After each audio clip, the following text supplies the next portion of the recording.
আসসালামু আলাইকুম। সমস্ত প্রশংসা মহান আল্লাহ রাব্বুল আলামিনের। এই মুহূর্তে দেশ এবং দেশের বাইরে থেকে যারা আমাকে শুনছেন এবং দেখতে পাচ্ছেন, আমি advocate Abdur Shahin, Bangladesh supreme court আপনাদের সবাইকে আন্তরিক শুভেচ্ছা জানিয়ে আমি আমার আজকের আলোচনা শুরু করছি। আমার আজকের আলোচনার বিষয়বস্তু হচ্ছে মুসলিম আইনে দেনমোহর। আমি আজকে এই দেনমোহর পর্বে দেনমোহর সংক্রান্ত কিছু গুরুত্বপূর্ণ প্রশ্নের উপরে আলোকপাত করার চেষ্টা করব।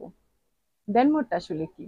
দেনমোহরটা হচ্ছে বিবাহের মাধ্যমে একজন স্বামীর নিকট হতে একজন স্ত্রীর প্রাপ্য মোহরানার যে হক, সেটাই হচ্ছে দেনমোহর।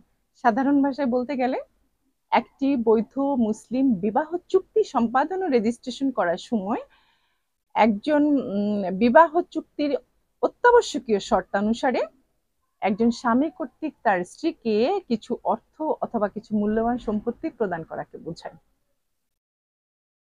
পবিত্র কোরআনের সূরা আন-নিসায় আল্লাহ পাক একজন স্বামী কর্তৃক তার স্ত্রীকে দেনমোহর প্রদানের বিষয়ে সুস্পষ্টভাবে নির্দেশ প্রদান করেছেন। তার মানে হচ্ছে দেনমোহর প্রদান করাটা একটা অত্যাবশ্যকীয় ফরজ।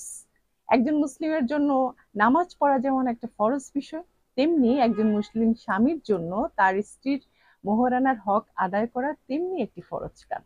কারণ এই দেনমোহর আদায় না করা পর্যন্ত একটি বিবাহ বৈধ হবে না, শুদ্ধ হবে না, পবিত্র হবে না।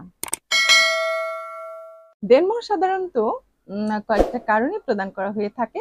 প্রথমত, দেনমোহর প্রদানের মাধ্যমে একজন স্ত্রীর প্রতি একজন স্বামীর ধর্মীয় অধিকার লাভ হয়। দ্বিতীয়ত, স্বামীর যে স্ত্রীর প্রতি যে দায়, সামাজিক দায় এবং কর্তব্য বোধ থেকে দেনমোহর প্রদান করা হয়ে থাকে। দেনমোহর প্রদানের মাধ্যমে একজন স্ত্রীকে সম্মানিত করা হয়, সম্মান প্রদর্শন করা হয়। শরিয়া আইন এবং রাষ্ট্রীয় আইনে দেনমোহর অবশ্যই নির্ধারিত থাকতে হবে। এখানে আমার কাছে একটা নিকাহনামার ফটোকপি আছে। আপনারা অনেকেই দেখে থাকবেন যে নিকাহনামার 13 নাম্বার কলামে দেনমোহরের পরিমাণ এই শব্দটা উল্লেখ আছে। তার মানে হচ্ছে দেনমোহরের পরিমাণটাই একটা বিবাহ চুক্তি রেজিস্ট্রেশন করার সময় দেনমোহরের পরিমাণটা নির্ধারণ না করা পর্যন্ত এই চুক্তিটা সম্পাদনই হবে না, মানে রেজিস্ট্রেশনই হবে না। এখন দেনমোহর নির্ধারণের কিভাবে নির্ধারণ হয়?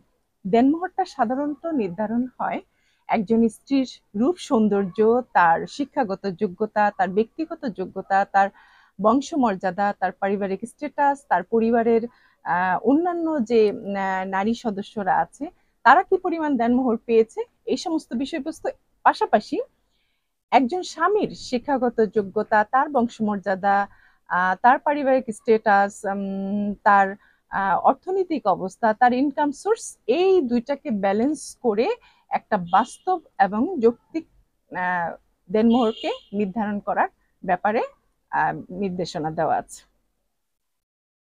তো আমাদের দেশে সাধারণত যেটা দেখা যায়, বাস্তবতা যেটা, যে আমরা অনেক সময় ফুটানি করার জন্য, ভাব দেখানোর জন্য একটা বিশাল পরিমাণ দেনমোহরের অঙ্ক নিকাহনামার মধ্যে বসিয়ে দিই।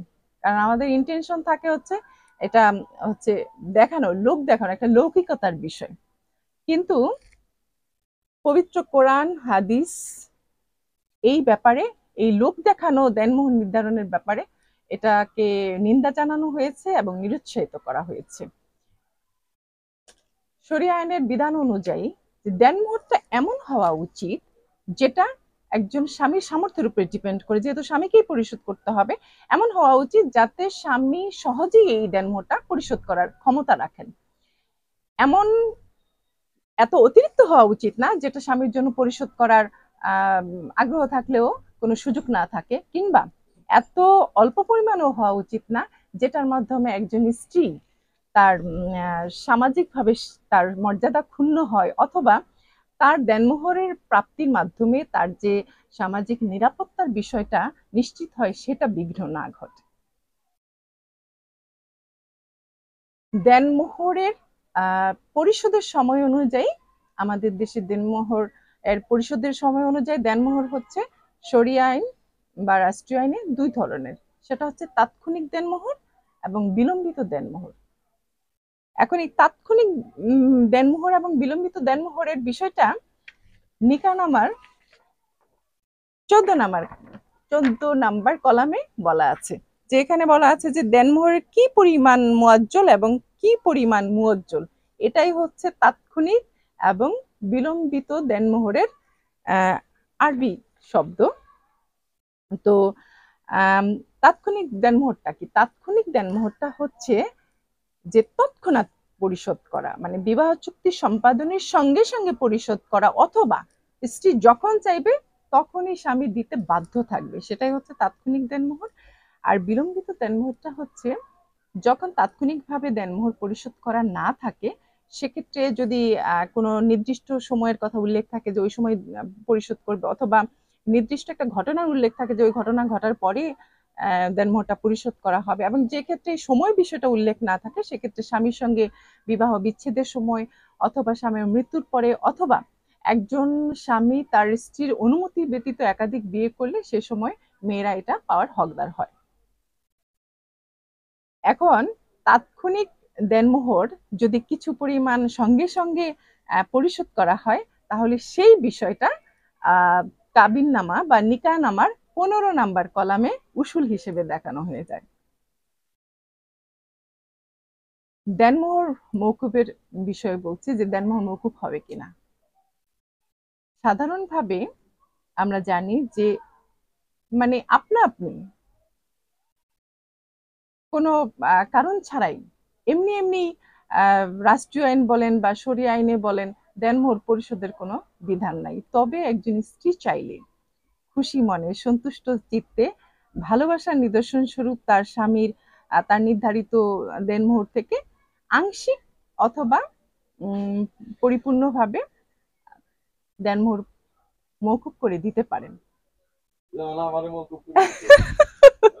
মওকুফ করি নাই, এখনো পাওনা আছে।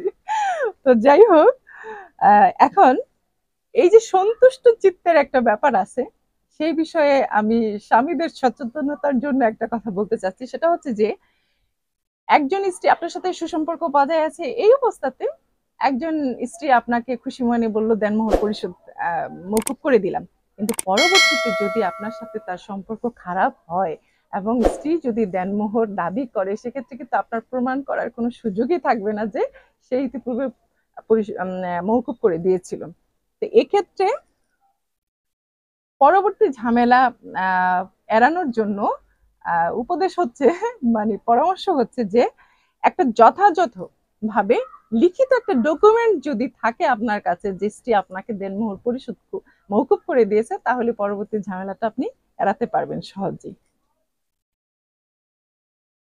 দেনমোহর পরিশোধ না করার ফলাফল, দেনমোহর হচ্ছে বান্দার হক।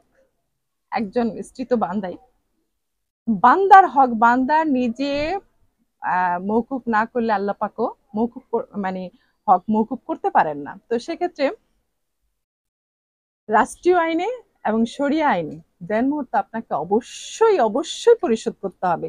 কিন্তু যদি আপনি না করেন, তাহলে হাদিসের আলোকে বলছি যে যদি কোনো স্বামীর এই ধরনের অনুভূতি থাকে মনের ভেতরে যে নিকাহনামায় যাই উল্লেখ থাকুক না কেন, কিন্তু আমি কোনোদিনই এই দেনমোহরটা পরিশোধ করব না, এই মানসিকতা নিয়ে সে সংসার শুরু করলো, তার স্ত্রীর সঙ্গে দাম্পত্য জীবন কাটালো এবং সে মৃত্যুমুখে পতিত হলো, সেই সমস্ত স্বামীদেরকে কিয়ামতের ময়দানে আল্লাহর সম্মুখে একজন জেনাকারী ব্যভিচারীদের অন্তর্ভুক্ত করে তাকে কিয়ামতের ময়দানে দাঁড় করানো হবে, এবং সেই সমস্ত স্বামীদের জন্য মানে ভয়াবহ শাস্তির সুসংবাদ দেওয়া আছে।